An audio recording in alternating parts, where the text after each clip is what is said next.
प्रिय विद्यार्थियों, सुप्रभात। आज हम भ्रमर गीत के अंदर सूरदास के तीसरा पद पढ़ने जा रहे हैं। दो पद आपने पिछले कालांश में पढ़े थे। तीसरे पद में किस तरह से गोपियाँ उद्धव को ये बताती हैं कि हे उद्धव, आपका ज्ञान, हमें ब्रह्म ज्ञान जिसे आप हमें सीख देना चाहते हैं उसकी हमें बिल्कुल ही आवश्यकता नहीं है। हम तो केवल हमारे कृष्ण से ही प्रेम करते हैं और हमें कृष्ण ही हमारा चाहिए। उसी का प्रेम सर्वोपरि है। आपके ब्रह्म ज्ञान में कितने ही लोगों ने तपस्याएं की, सब कुछ किया, लेकिन वो मुक्ति नहीं प्राप्त कर पाए। ऐसी मुक्ति और ऐसा सानिध्य हमें कृष्ण के साथ रहने में मिल गया है। इसी बात को वो उन्हें समझाती है।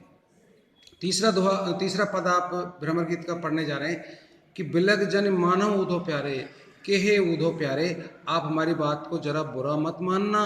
हम आपको सही बता रही हैं कि आपका जो ब्रह्म ज्ञान है ये क्या देने की सीख देना है, हमें इस बात का पता नहीं, लेकिन हम आपको बताती हैं कि बिलग जन मानो उद्धव प्यारे, हे उद्धव प्यारे, तुम हमारी बात का बुरा मत मानना।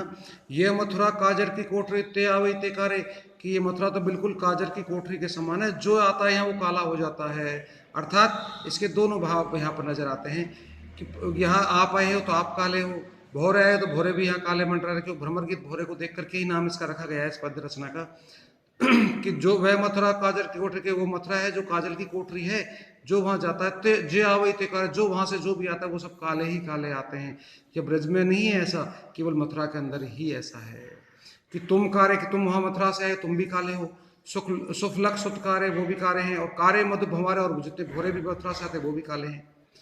तिनके संग अधिक छवि उपजत कमल नयन मनियारे, और उनके साथ में अधिक रहने के साथ में भी कमल नयन मनियारे, ऐसे ही कमल नयन के रूप में काले ही आप हैं। अर्थात हे उद्धव, तुम हमारी बात को जरा बुरा मत मानना, हम तुमसे मजाक नहीं कर रहे हैं, हम सच बता रहे हैं कि बिलक जन मानो, तुम हमारी बात को मजाक मत समझना या हम आप बुरा मत मानना।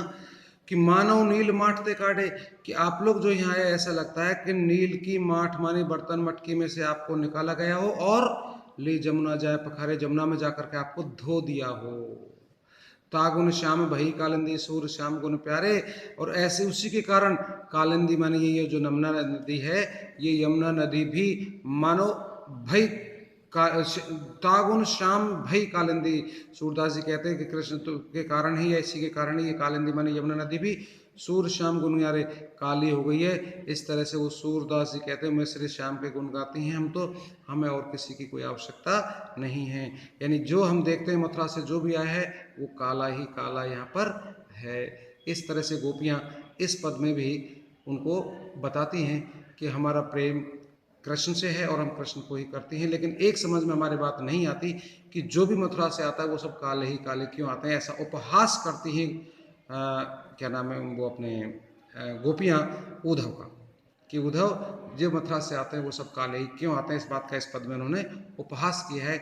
इस तरह से ये आपका तीसरा जो भ्रमर गीत का जो पद है ये यहाँ समाप्त होता है। अगले पदों को अपन अगली कालांश के अंदर पढ़ेंगे। तब तक के लिए धन्यवाद।